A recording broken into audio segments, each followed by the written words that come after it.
I will introduce Pedro Pita Barros. He's here from Nova, and he will bring his insights on the health system here in Portugal, which is, I'm going to go ahead and say, probably very paradoxical.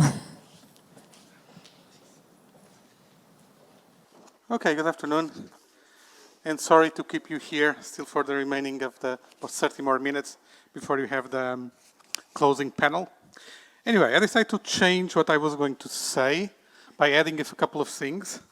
And probably to the first thing that I should say is actually a warning label. I'm not an expert in paradoxes first, right? And everything that I know about paradoxes was some homework that was assigned to me by Miguel. So I had to read a couple of papers that he sent to me, and so that's what I know, and what we have seen this afternoon here. And so when I talk about this afternoon, I'll take actually a change in in my next slide. I was starting here thinking about what is actually paradoxes, and so have the proud result of my homework, which is to take two definitions from the literature. One of them was already presented here, and the other one was actually kind of alluded to in the discussion. Right? So, but now let me actually slightly change this by saying what I take from the discussion of this afternoon. Because now I took paradoxes to actually be something slightly, this framing of paradoxes to be slightly different from what are in the definitions. Because what I'm taking here, let's now to see how Miguel will react to it, is actually a way to describe long-term trade-offs and tensions that need to inform short-run decisions. That's part A of what actually is being used with the paradoxes here.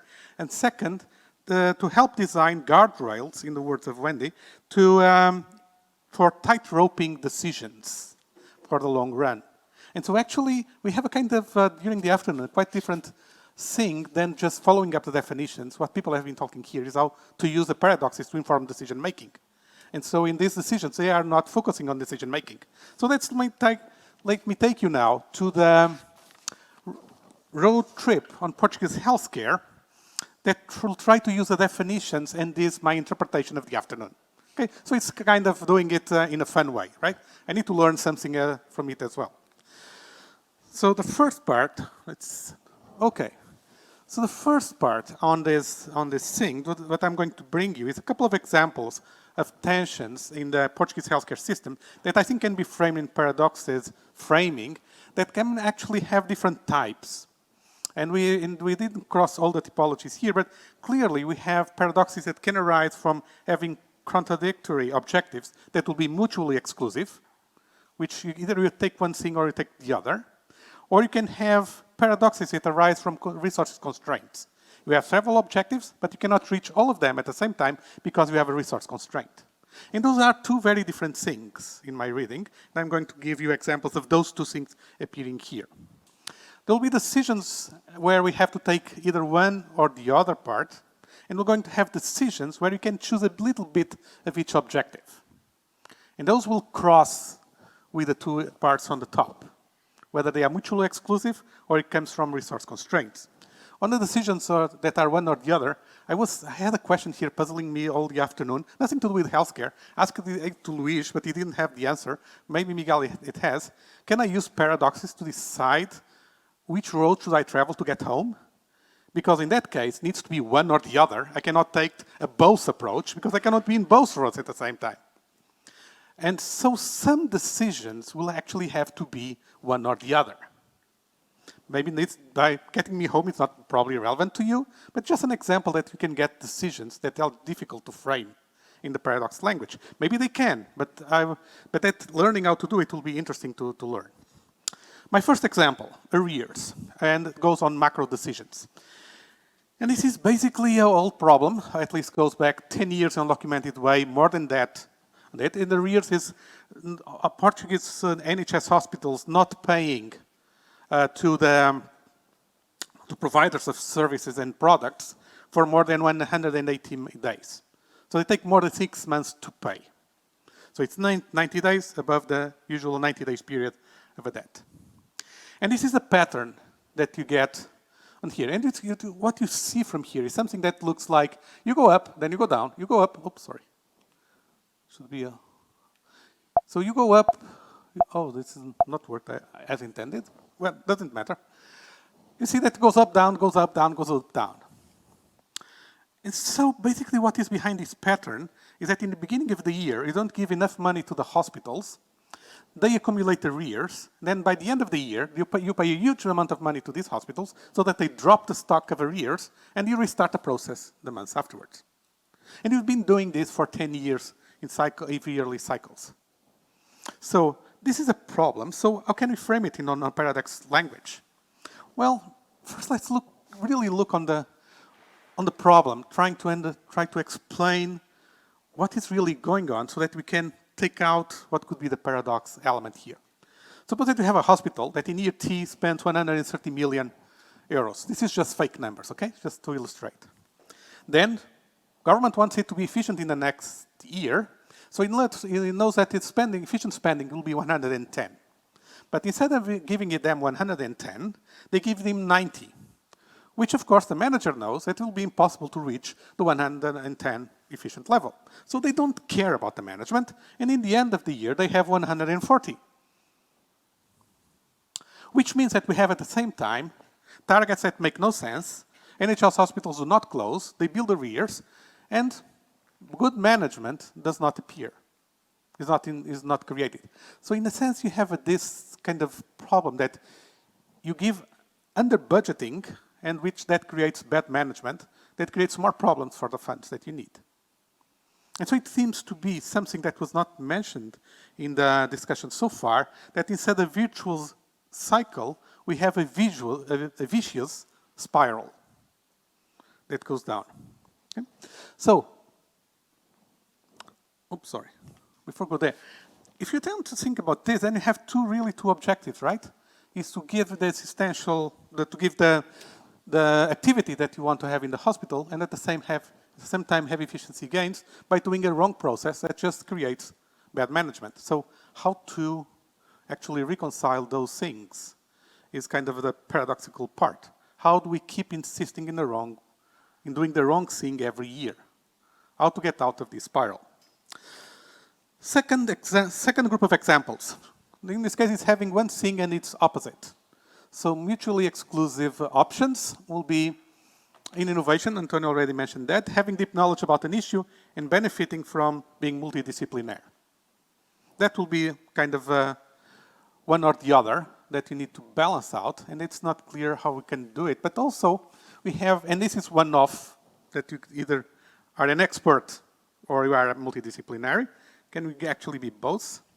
But in the use of healthcare, we also have this tension, but we solve it in economics for a long time, and I wonder whether just paradox is just a way of framing it. First, things that people love to discuss in Portugal, patients paying in the moment of use of healthcare. Should he have it or not? And if you want to give the objective, if you want to pursue the objective of financial protection against the cost of illness, of being sick, yes, you want to protect people. People should pay zero when they need the healthcare.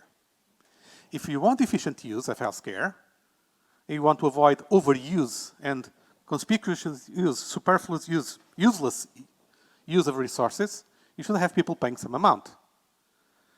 Then you have the tension that for efficiency reasons, it's not equity here, for pure efficiency reasons, you want something and it's opposite. You want people to pay and you want people not to pay. And to get to this tension, we actually have different solutions across countries. Some countries take more the point that people should pay more and get more efficient use. Other countries look on more protection. And over time, countries may change on the balance they want on this. And so we solve this tension in the design of health systems somehow, in one way or the other. But actually seems to fit the logic of paradoxes in the end. You have a long-term tension behind it, that in every moment you need to have the values of society to find out what is the balance. Okay? So I think it fits that part. Role of constraints in the limited resources. We also have lots of these things. So should we increase activity in primary care, or should we reduce waiting times for surgery? Where we should put the money? And again, here we have having the thing of having one thing and its opposite in a sense, because either can do one or the other. But the constraint is not because the objectives are conflicting, So the problem is not the objectives are conflicting. The problem is the constraints that you have make them that you have to choose, that you have an economic problem to choose. And the tension comes from the resources, does not come from different objectives, as it was the case here. And so when you look on healthcare, probably it's useful to think about which type of problem, type of paradox, long-term tension do we have in there. And so in all of these examples, we have some sort of equilibrium to be found. Now this comes a second lecture point that I got from the discussion of this afternoon. That was the tight-roping part, right? Because in a sense, finding this balance can be done in two ways. First, we have some brilliant academic, or politician, or policymaker, that in an office decides what is the right balance that we should have and writes a lot to get it. Or we have the tight-roping part of changing slightly things and see which one takes us on the right direction. That will be the tight-roping approach that I think what was proposed before. And so basically here, when I talk about the tight-roping as an approach coming from paradoxes, if I want to translate it into mathematical terms, which is something that any economist likes to do to become sophisticated, is that instead of trying to find the maximum point of an objective function, we are actually just experimenting with the gradient of movement and seeing whether we are improving if we go in this direction or you go in that direction.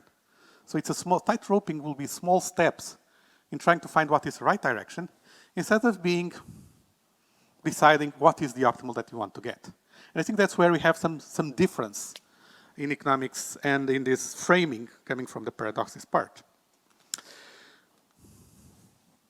So one thing that comes out of here as well, that we didn't talk this afternoon, was actually values to find the balance. And when we talked about different objectives and the different conflicting objectives or contradictory objectives that make part of this paradoxes story, we didn't talk anything about how these values are generated and how they evolve, but they could actually be part of this story. And to think about it, let me use still another example, scheduling consultations by medical doctors, which is something that affects us at some point in life. But it's actually quite a curious thing, because probably most of you will remember seeing on TV those stories of people getting up at 3 a.m. to be in a place to get a medical appointment that opens at 9, right? And that people sometimes complain, they always tell us to get here on the opening time so that we get there. And it's like, come on, can we get this 30 minutes scheduling of people? Nowadays it should be easy. Actually, that's kind of balancing two different objectives that you have on the scheduling. One objective of scheduling will be to have doctors always occupied, not having idle time. Because that's, if they have someone that misses an appointment, that's wasted time of a doctor. He could have been seeing someone else. Then, if you just consider that objective, then you should schedule everyone at 9 a.m., and then people just taking it by the order of arrival. That guarantees that you have zero idle time. But if you say that you want to respect time of people, then you schedule every 30 minutes and accept that some people will miss, some people will get quicker appointments, and sometimes there will be some idle time. So you have a tension between, again, two objectives. Respecting people's time, keeping doctors making good use of their time in the place. Now, what is the best one? Again, taking up the paradox part, the framing, is actually curious, because what we need there to use paradox thinking, in my view, in my reading of what it is. Okay, so I'm looking at Miguel. If he starts running away, I'll just shut up. The thing here is that the values that we have about the situation change, and so the solution that we adopt change slightly. As over time, we start giving more importance to respecting people's time, we tend to use the scheduling and accept some middle time. If you have a huge scarcity of doctors and it becomes very important that we don't lose any possible appointment, then we tend to crowd the schedules just because we have some scarcity of a resource. But our value of that time, of that idle time, changed. And so in a sense, the paradox is there, but the way we try to answer the decision process of this long-term tension for a short-term decision is actually depending on the values of society, not anything else, values of society of each of the two conflicting elements here. So the tight roping is there, but it's guided a bit by the values that will be important in each moment. So what is valued more in each moment? See, I'm trying to integrate all the things that we're saying here in the afternoon. I hope it becomes comprehensible. If not, just looks silly, that's okay. The third example goes on the role of history. Okay? And here I'm going to take these paradox stories to the health system design. First, by the Constitution, we know that the National Health Service should cover all the residents in the country, right?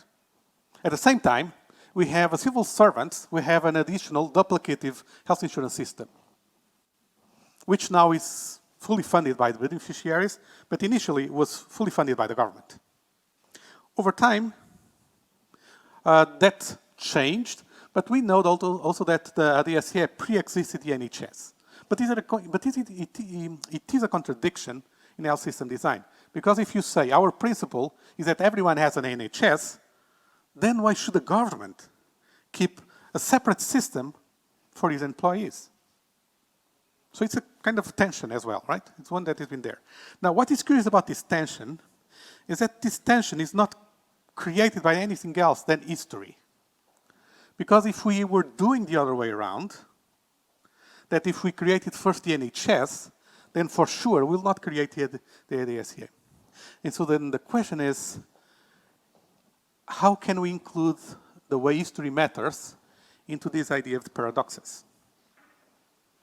I don't have an answer for that. For that one, I didn't have the answer. Well, I was not clever enough to have enough time to try to find the answer that I could present without embarrassing myself. So I just leave it out from this one. But I think it could actually help on the framing of paradoxes, could actually help on this decision of the helping untying this process. Now let me then end, not with any prescription of what people should do, but actually I want you to give me something, okay? So since I gave some time, I want to learn from you. First, I created here several situations, and I know how can paradox framing, that's called this way, help us to unlock the different situations. How can we use this for helping us? Second part, sub-questions of this is, can we use the changing values as part of the guardrails that one was mentioning before? Could that be a way of intervening on that? What is the role of external forces? Can you have external forces changing these balances, changing these tensions in a way that is meaningful? Are they just have the function of creating guardrails, or they can do something else on this part? And again, last element, should we accept that in some cases we're going to have the things of swinging from one option to the other one? Since I wrote this before the presentation of the afternoon, now I know the answer, right? I know we have the tight roping is the answer to this, right? And the question is then, which will be the best solution for each of the cases that I was putting here? Anyway, if I want to frame this on the presentation of Wendy, I would say that the arrears problem is kind of a rabbit hole. We are in there and we keep doing it the same thing all over. Then the scheduling problem that I mentioned there is the wrecking balls. We, according to the values in each moment, we switch from one to the other.